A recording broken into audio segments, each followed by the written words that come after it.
Welcome to ADHD Wise podcast. I'm Jannine Perryman, and this is a space for open conversations about ADHD and neurodiversity, bringing together lived experience, professional insights, and the questions that help us move forward. Wherever you are in your journey, you are welcome here.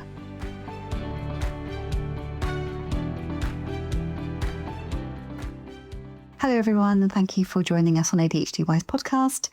My name is Jannine, and today I'm going to talk to you about time blindness. It's a solo episode, so I'm going to pretend that you're there, that I'm speaking to you in the audience, because in reality I am, even if you're not there while I'm recording it live. You're there now, and that's all that really matters.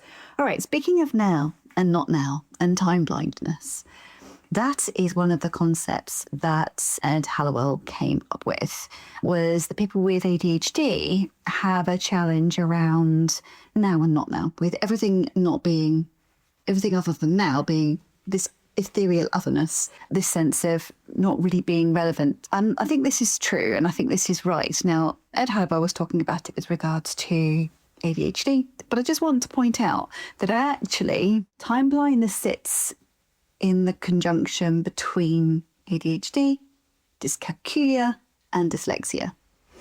It doesn't sit actually inside autism as far as I can see. No, I can't see any evidence of that. It's more to do with the executive function around ADHD, dyscalculia and dyslexia, all right? When I was still teaching, one of the things that I did was action research type project with my then students. Because what I found was they were getting into trouble all the time for not coming back from lunch breaks quick enough, for not coming back from coffee breaks quick enough. Now, for context, these are 16, 17-year-olds who were in a sixth form provision, but they've got additional needs. So they're kind of like in a nurture setting to bring out the best in them. And I was their class teacher, their maths teacher, their English teacher, and a few other things besides, because you have a small teaching team in that kind of context. And they were really great, and they taught me so much. But on this particular occasion, I was like, everybody else was just telling them off for not being back. And I'm like, well, why? What's going on? So I decided to spend my lunch break with them one lunchtime and just watch, just pay attention to what was happening. And in doing so, I realised it wasn't just they didn't perceive the passing of time. I also realised they had a problem with their sequencing. So the sequencing is something I can teach to. So we went through this process in our class time and actually sometimes in maths time, because of course time and maths goes together. And we worked out how to put things in sequence for them. So for example, if they go on a coffee break, it wouldn't occur to them to put the kettle on first. They would be thinking, oh, I've got 10 minutes left of my break. I'll put the kettle on now. No, because of course, then you've got to wait for the kettle to boil. You've got to make the drink. You've got to remember to make the drink if you're the kind of child that's distracted, child or young person that's distracted. And then you've got to wait for it to cool down in order to drink it, even once you've made the drink, and then be back to class on time. And that was part of why they weren't thinking about the fact, pop the kettle on, go to the loo. Then I can get out my phone. They were leaving the classroom and getting on their phone and then not thinking about other things. So I could do some work with them around sequencing. And I did. And we managed to get it to the stage where they were then very much self-aware, and they developed some rhythms and routines and ways of doing things that meant they were back more on time. Because perfect is not required, improvement is. And so what we worked towards was getting them to that point. I'm going to go back now to what I was mentioning before with the now, not now time zones, because that does fit with what I've just said, because they were in the now of, oh, it's my break time, I'm going to go on my phone. They're not thinking about the fact that in 50 minutes time they're back in the classroom. They're in the now, just the now, just now. And that's all they're thinking about, and everything else is this ethereal otherness. With my action research, what I did was I did an experiment to see what sorts of things they were able to estimate and what sort of things they weren't able to estimate in terms of how long things took, what they could achieve within a certain amount of time. And my students who were either diagnosed or, to be honest, it would be a reasonable hypothesis to think they were ADHD, scored much higher in terms of difficulty. So had much more difficulty with perceiving time, estimating time, and knowing where they were in time. Male autistic students didn't seem to have quite the same amount of difficulty. But as I'm saying, this is action research. It is not academic research. It's just what I established in my classroom. So these beautiful humans were teaching me loads, which I get now to share with you. As always, I'm always very grateful for the young people that I've worked with, because they just are the biggest lesson if you are really engaging in teaching, because teaching is a two-way street from that point of view, or at least it always was for me, which is perhaps why I'm no longer in teaching, because that's not how most people teach, but it was how I taught. It was like, okay, let's try this. What's the problem? How do we overcome it? And so we went through all of this. But no one ever spoke to me back then about dyscalculia, and no one ever really spoke about dyslexia. In fact, I had a bit of a falling out with another teacher, because she said, well, we wouldn't even consider assessing for dyslexia. And I said, why not? And she said, because it wouldn't change the way we teach. So what's the point? And I didn't really think that was a very good way of looking at things, because if you don't understand what problem is, how are you supposed to navigate around it? So I had then come to the point where I could see what was going on with these young people, and I was able to teach to that, to, for example, put in something around sequencing that meant they were able to be back from lunch break and coffee break with more precision, with more accuracy, and then help the what they weren't, and have some tolerance for the fact that it was still difficult for them, even if we'd done quite a lot of work around helping them to sort it out. Another thing that came up during the same period of time, same students, but has come up with other students as well, is reading time. Now, this sits much more, I realise now, sits much more within dyscalculia. And this is a challenge that I have for myself as well. I have learned that it is not the case that everybody has an equal ability to be able to read an analogue clock, a digital clock. And actually, the best situations is when you have both available. And that what I can now identify as likely, but I'm not diagnosing, likely dyscalculic students, was they would look at, say, an analogue clock and all of the quarter past, quarter twos, half past, 25 twos and everything else. Their brains weren't doing that for them. And mine doesn't either. I actually prefer people to say the time as something like it's 10 minutes past 9 or it's 9:10. Something like that is far more helpful for me. If someone says to me, it is 25 to 1, I have to do mental gymnastics in that situation, 25 to 1. So that means it's 12 something because it's 4, 25 to, okay, so it's 12:35. And then I will repeat out loud, 12:35. Now I do this with my other half and I'll say, 12:35. Okay, so yeah, that's what I said. And I'm like, yeah, okay. Because there's a point and not a point to correcting someone in that situation. The point is, I had to do mental gymnastics and then go 12:35. But because I have made so many mistakes with regards to time, I am then still doubting myself. So now 12:35, and I would set some sort of timer, or I would write it down on a post-it note or something else, so that I know that it's like I've created an externalness to the fact that I'm trying to hold this unit of time in my mind. So 12:35 is a lot easier for me to understand. And that's therefore what I would do rather than 25 to 12. I have to do the mental gymnastics. And one of the challenges with working memory is being able to hold a number and manipulate a number at the same time can be a real challenge. So for the students I was working with, if they had to hold it and do mental gymnastics around it, they were losing it and it wasn't working. So one of the ways I used to teach them was about writing things down. Write down what you heard, and then we switch it around, and then those sort of things. Like they had a visual. And also the process of writing things down does actually help. So we would set timers. I was allowed an Alexa in my classroom. That was a reasonable adjustment, but it had loads of type parameters around it.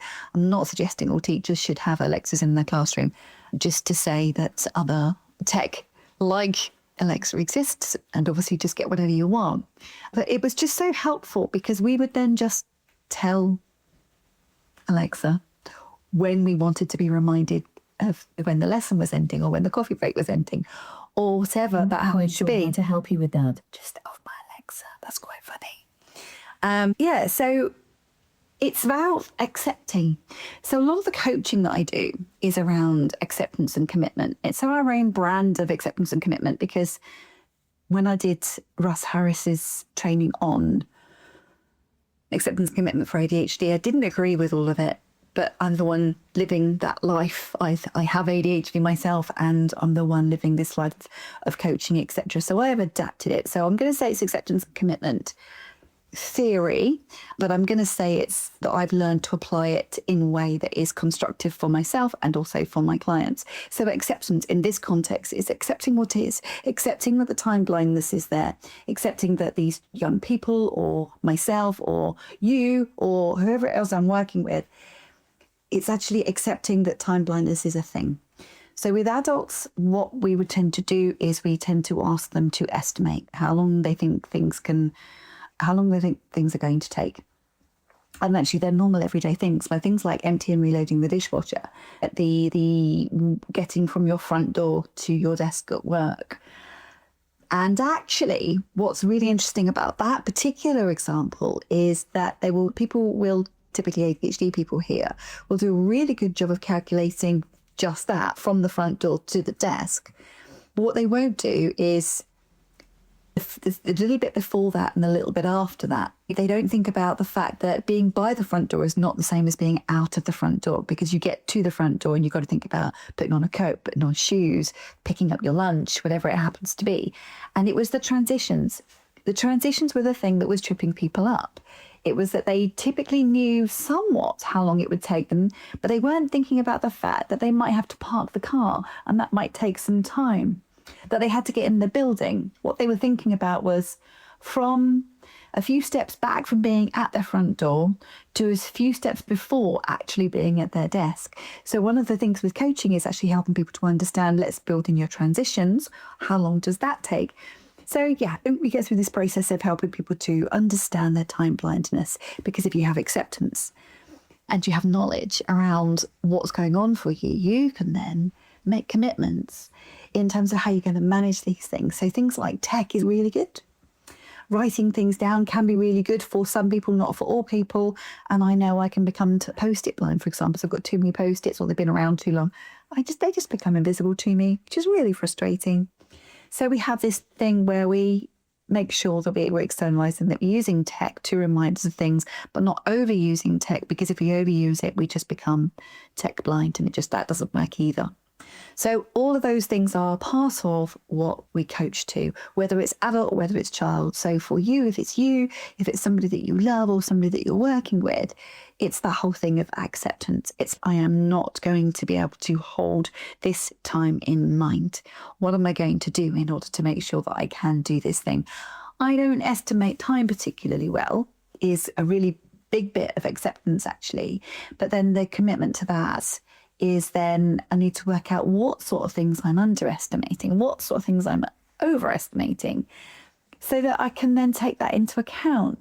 And then the beauty of working with, say, an employee and an employer together is that in those situations, it's like when the boss says, how long do you think that's going to take you? Oh, I reckon that was taking about 25 minutes. Okay. Have you taken your time blends into account? No, I haven't. Okay. And then that boss taking those couple of seconds to ask that question helps this person, the employee, to work out, oh yeah, I've missed that. I've not, yeah. And so that person develops that awareness. A teacher can do that, and those couple of seconds can really make a huge difference too. So these things are all about the commitment, but then there's more acceptance that comes, the more commitment. So the more commitment that you've given, the more workarounds you've learned, the more you can move into acceptance. We also have to remember with ADHD, not necessarily with dyslexia and dyspraxia, but with ADHD, if we're doing the same thing all the time, we get a bit bored with it and we need to shake it up. So with ADHD, we have to remember that there's going to need to be more than one way, more than one thing in the toolkit. It's okay, I'm struggling with time management right now. Okay, what options are in your toolkit? And it's really funny because people will say, well, I bought a planner and I used it for 3 days and then I didn't use it anymore, so that didn't work. Yes, it did. Yes, it did work, but it only had a short shelf life because your ADHD needs variety. So you don't bin the planner, you just put it in your toolkit and you switch between things and you have this conversation with yourself. It's just, right, so what's going to work for me this week? And you do it for that week. And you're then not thinking to yourself, I have failed. You're thinking, well, that worked for 3 days. Cool, okay. It works for 3 days. you possibly can then stretch that to a week, knowing that you're not trying to commit to it for life. So it's like, this is what I'm doing for this week. Next week, I'll move to more to app-based. And that's fine as well. And having more than one app, as long as it's not expensive apps, is also fine. And switching between these things, and if I'm honest, at my absolute best, I have a combination of honest and written down honest. I have a combination of digital, tech-based time management, and also on paper. So I have an online work diary. One of the things I really like about my online work diary is it's got a little line that follows down. So I can see what went before, I can see the line of where I am. So that is just my reasonable adjustment, if you like, around being able to know where I am in time. Because let's stop and think about that for a second. If you are not time blind, what I want to explain to you, if you are not time blind, is imagine not being well anchored in time, to not know where you are in time, to not know what hour of the day you're actually in, not know how long things take. Actually, maybe even unless you're really thinking about it, unless you've got something that is prompting you and you can see it, not necessarily even knowing what day it is. And then not even necessarily knowing what month it is, because I have to really work on months. What month are we in? Oh yeah, we're still in May. But it can really switch that around in my head. And I struggle as well with the fact that you have various different beginnings of the year. So the beginning of the calendar year is January. The beginning of the tax year is April. When I was a teacher, the beginning of the school year was September. And actually, that creates quite a lot of challenges for me because I'm like, wait, where are we? And I have to think about it.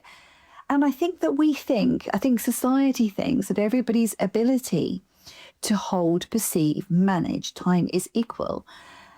And that when you can't do that is because you don't care or because you're lazy. And all of these negative messages come out at us when actually it's a bit like colour blindness, in that if you are time blind, you will always be time blind.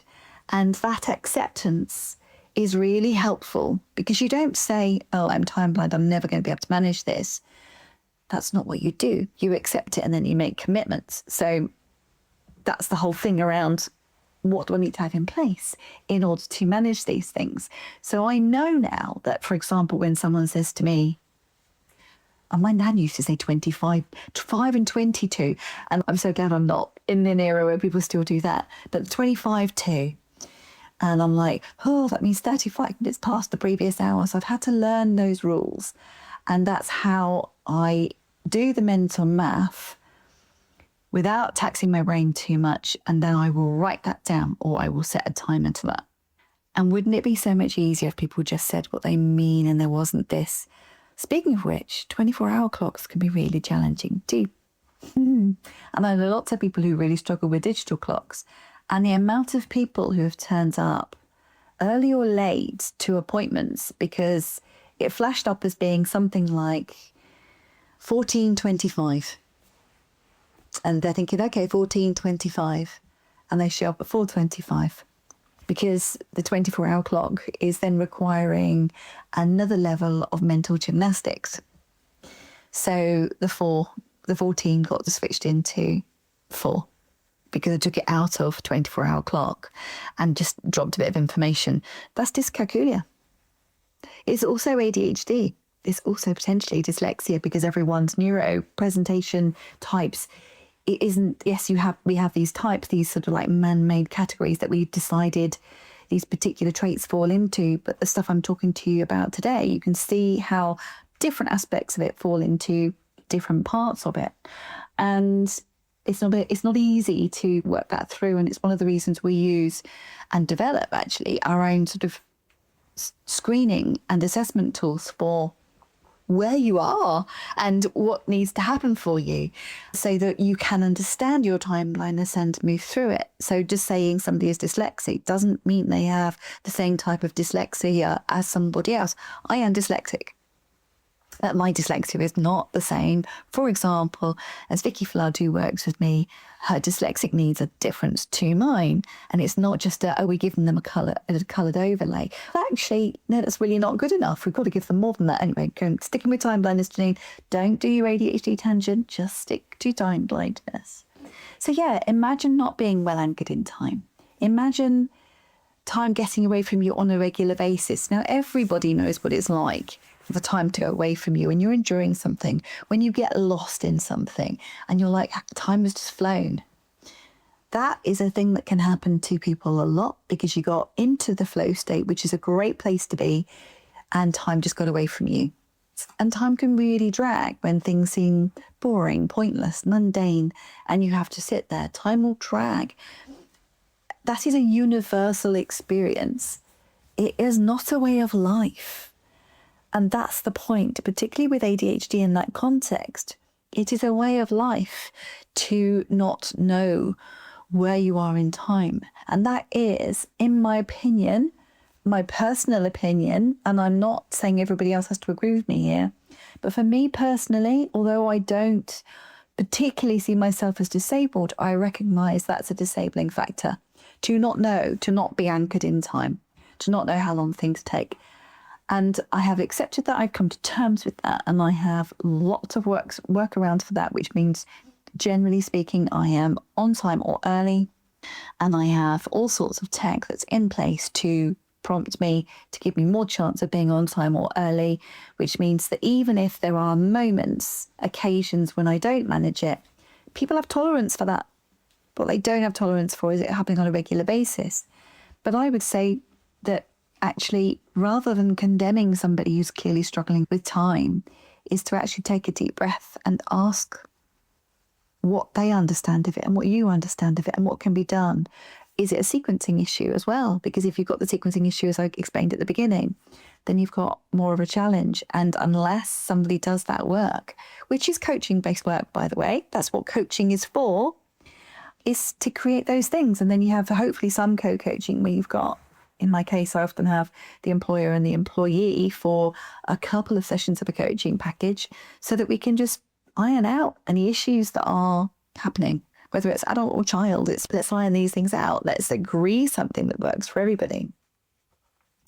It's interesting, isn't it? I'm just going to repeat something that I said. Society thinks that everybody's ability to access time, to understand time, to read time, to know where they are in time, it assumes everything is equal. And typically, in ADHD in particular, being able to perceive, hold, know where you are, estimate, predict, it's not there. And it's part of the executive function challenges. So it goes across those three conditions. It goes across ADHD, dyscalculia, and dyslexia. Yeah, it's an interesting one to think about. Going back to Ned Hallowell's now, not now concept, that actually does mean that I'll be with you in a minute, I'll be with you in 5 minutes. They mean the same thing. And I would really encourage people, when they say I'll be with you in a minute, to only say that if you actually mean it. If you mean I'll be with you when I finish this, please say that, because it helps the person to hold that's what you mean. It's like when you finish this, and then please do that. Please go to them when you finish that, because you're asking someone to do that. If they're already at a disadvantage because they don't know how long a minute is, but you don't even mean what you say when you say a minute or when you say 5 minutes.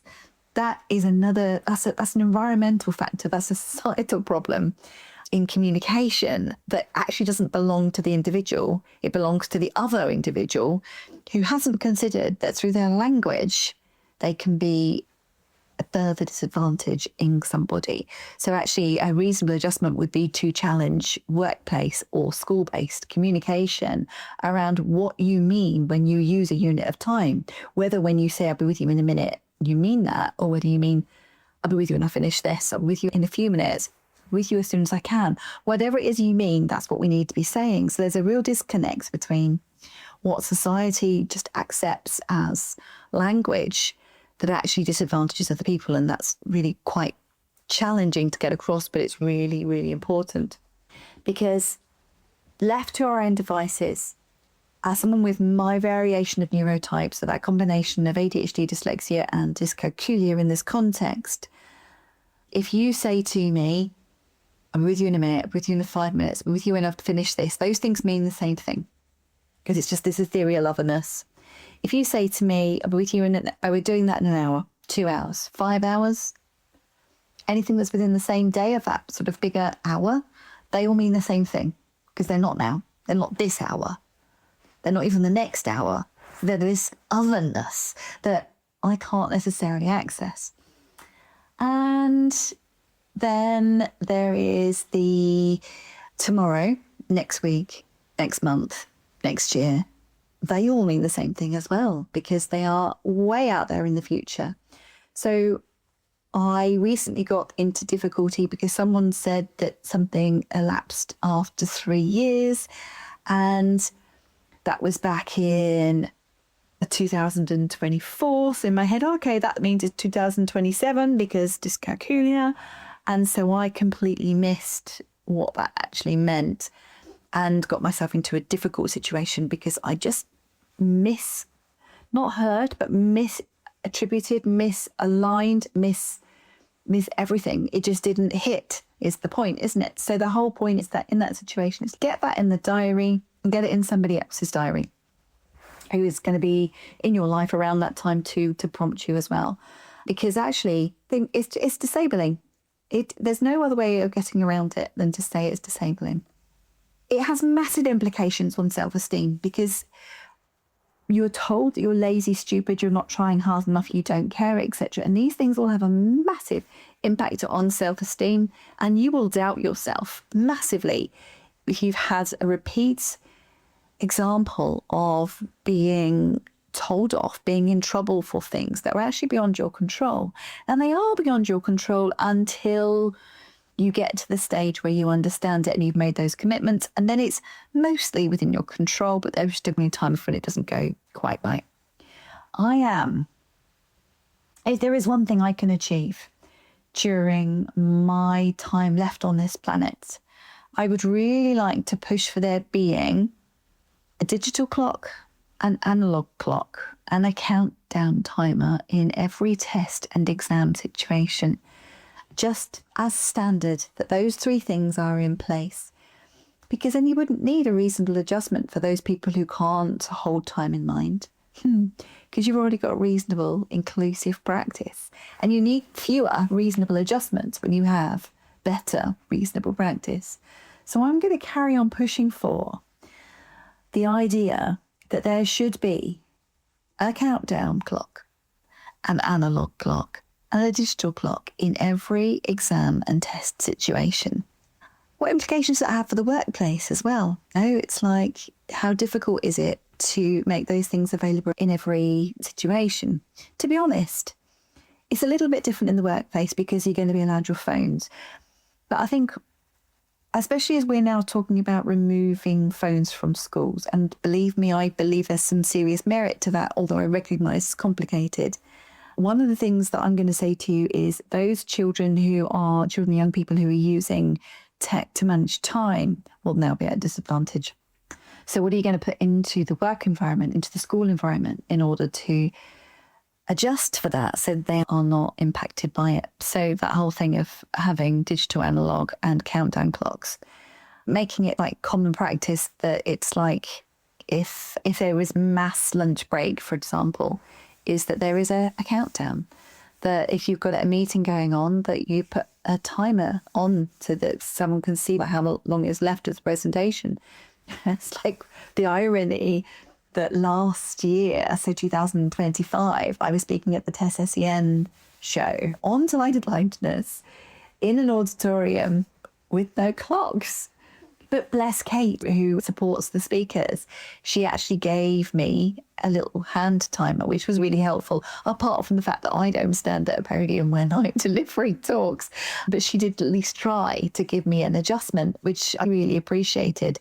That's why we have smartwatches as well. But if you're going to ban things from schools, then these things can be challenging. Okay, if you're going to ban that, what advantage, what was it giving the student that you've now taken away from them that puts them at a disadvantage that we now need to put into the environment? So I'm a big believer in that we should absolutely have blocks of the digital kind and the analog kind and countdowns in every exam situation, and anything like it should just be like part of normal practice.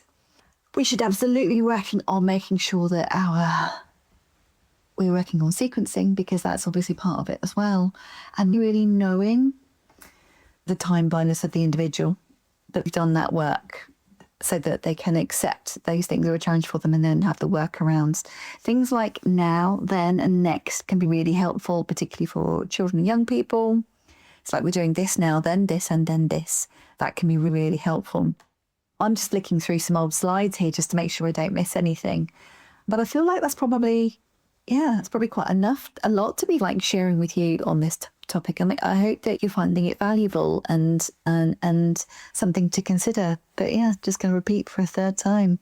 It is not the case that everybody's ability to be able to perceive, hold, manage time is equal. Some of us are disadvantaged that is very similar to that of colour blindness. And society's done quite a lot of work with colour blindness, not enough. If you're colourblind, you'll agree, not enough.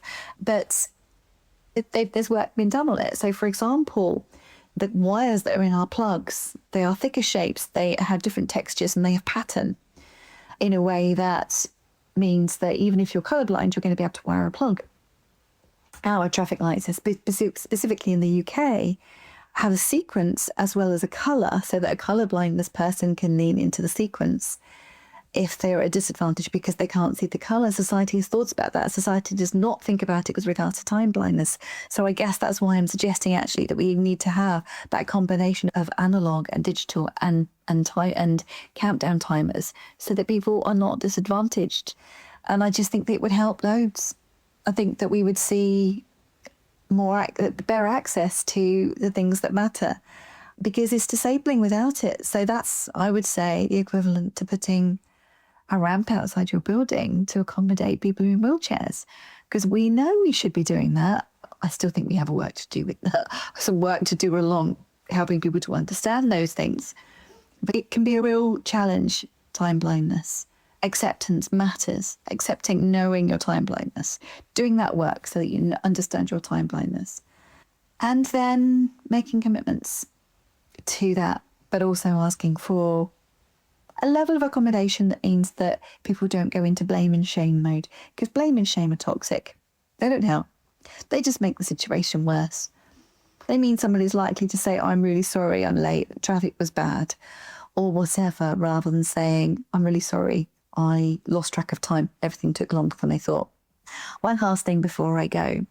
If I have got to get up in the morning and then I've got a long journey ahead of me, and I have to be, say, at a school meeting for 9:30 in the morning, as soon as I am out of bed, the first thing I'm going to do is put the destination of where I'm going onto my sat-nav on my phone. So while I'm getting dressed, while I'm brushing my teeth and everything else, I can see where I am in relation to when I've got to get to the thing.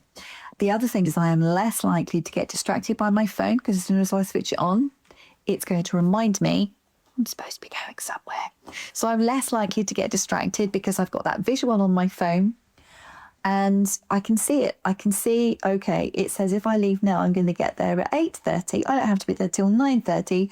Cool. So I've got some time. And of course, I know traffic is going to be like variable. So it doesn't mean necessarily that I've got an hour, but that I'm okay. And then as it's like getting closer, I'm like, it really is about time I got myself sorted and out. So it's just one of those ways that I use tech to hold time in mind, particularly when there is travel involved.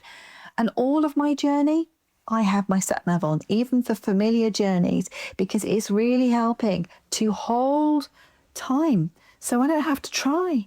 My car will do it for me. And like the example I gave you in my laptop, having a slider that goes down and shows me where I am really helps. I can create like a now then next thing in my own mind because I've got this little line that's going down, and I can focus on just where I am on what the next thing is, and I can let the rest go, knowing my tech is holding it for me.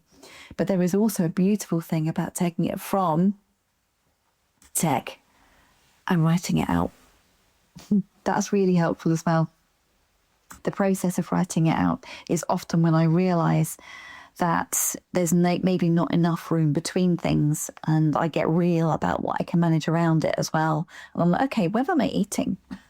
And those sorts of things. And actually, when am I going to have a drink? And what about going to the toilet? Because when I get into the zone, I will forget to do all of those things too, which is a slightly different issue, but still part of the thing. It's part of that getting into a state of flow that I mentioned before.